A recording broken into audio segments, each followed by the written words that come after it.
કેશોદમાં કરોડો રૂપિયા ખર્ચવા છતાં વરસાદી પાણીનો યોગ્ય નિકાલ થયો નહીં। કેશોદમાં શહેરીજનોના ઘરમાં પાણી ઘૂસી જતા જવાબદાર તંત્ર પર રોષ ભભૂક્યો છે। કેશોદ શહેરમાં વરસાદી પાણીના નિકાલ માટે સુંદર મજાના વિડીયો એડિટિંગ કરી કેન્દ્ર સરકાર અને રાજ્ય સરકાર પાસેથી કરોડો રૂપિયા મંજૂર કરાવી કરવામાં આવેલ કામો કારગત નીવડ્યા નથી। ત્યારે આજે સવારે 5 ઇંચ જેટલો વરસાદ પડતા લગભગ આખા શહેરમાં પાણી ભરાવાથી વેપારીઓની દુકાનો અને ગોડાઉનમાં પાણી થઈ ગયા હતા અને ઘરોમાં શેરીઓમાં નદીઓ વહેતી હોય તેવું પાણી ભરાવા લાગ્યા હતા। ઘર વખરીનો સામાન તરવા લાગ્યો તો કેશોદમાં અંડરબ્રિજ બનવાની સાથે સાથે મેસવાણી ગારી આધુનિક બનતા પાણી સહેલાઈથી વહી ન શકતા લોકોના ઘરમાં ઘૂસી ગયું છે। કેશોદ મધ્યથી પસાર થતા રાષ્ટ્રીય ધોરીમાર્ગ અને સ્ટેટ હાઈવે કેશોદ નગરપાલિકા દ્વારા સંભાળવામાં આવ્યા બાદ નિયમો માટે બાંધછોડ કરી આધેધડ સિમેન્ટ કોન્ક્રીટના જંગલો ખડકવા મંજૂરી આપવામાં આવતા રિબિન પટ્ટી અંદરના પાણીના નિકાલ બંધ થઈ જતા સમગ્ર શહેરમાં જળબંબાકારની સ્થિતિ સર્જાય છે।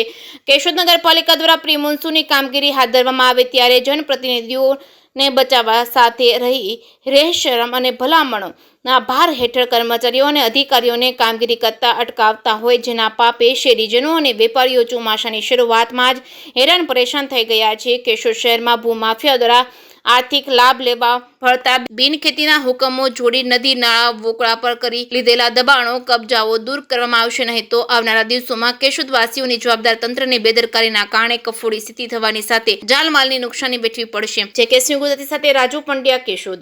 હું વાલ્મીકી સમાજ પ્રમુખ દીપકભાઈ બોરેચા બોલું છું કે હજી તો ખાલી નગરપાલિકા અને રેલવે કે જે આ કાંકરીના સટ્ટા નાખ્યા છે તો અમારી આ પરિસ્થિતિ છે। અને હજી રેલવે એમ કહી છે કે આ દિવાલ તમારે મકાન પણ અડધા જશે, બરાબર, દિવાલ કરવાને છે તો અમારી શું પરિસ્થિતિ થાય? અમે રજૂઆત કરી છે ને એ લોકો અવારનવાર આ સટ્ટા કાંકરીના નાખે છે। અને આગળનો પેલો તો મેઇન પ્રશ્ન પુલનો છે, બરાબર, કે અંડરબ્રિજ છે ને એ ફેલ જ છે ને અમારા માટે તો વાલ્મીકી સમાજ આખા ગામની ગંદકી સાફ કરે છે અને તે છતાંય ગામના પાણી નિકાલ કરવા જ આવે કે અમારે ઘરનું કરવું, એટલે એ ફેલ જ છે।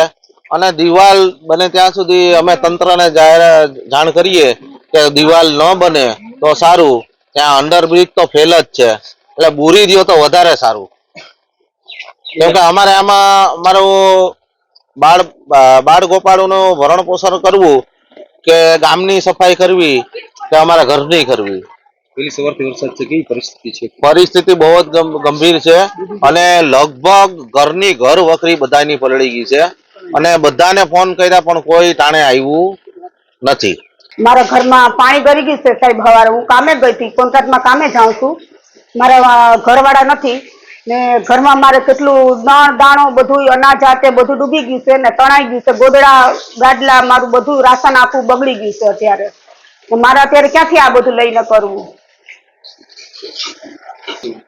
બ્રિજ બનાવતા રેલવે વાળાને આ કાંકરીના ઢેગલા કરેલા છે અને દિવાલ કરવાની હજી તો શક્યતા કરે છે, તો એ પ્રમાણે અમારે કેમ જીવવા? આમાં પ્રાણી અમારા અંદર ઘરમાં ગળી જાય છે, અમારે કેમ આ રીતના રહેવું? હવે એટલું પાણી હજી તો પાર નથી કરી તો એટલું ગયું સાહેબ, તો આ પાર કરશે ને તો અમારા ઘરની હાલત કઈ રીતના થાય? અમે કઈ રીતના રહેવું? અમે નાના માણસો, અમે કામીને ખાઈએ છીએ, અત્યારે અમે હવાના ભીખા છે, ખાધું પીધું નથી, નાના બચ્ચા છે અમારા ઘરમાં, કેટલું અમારું અનાજ કણિયારા આ તે ગેસ ગોદડા આ તે બધું અમારું તણાઈ ગયું છે।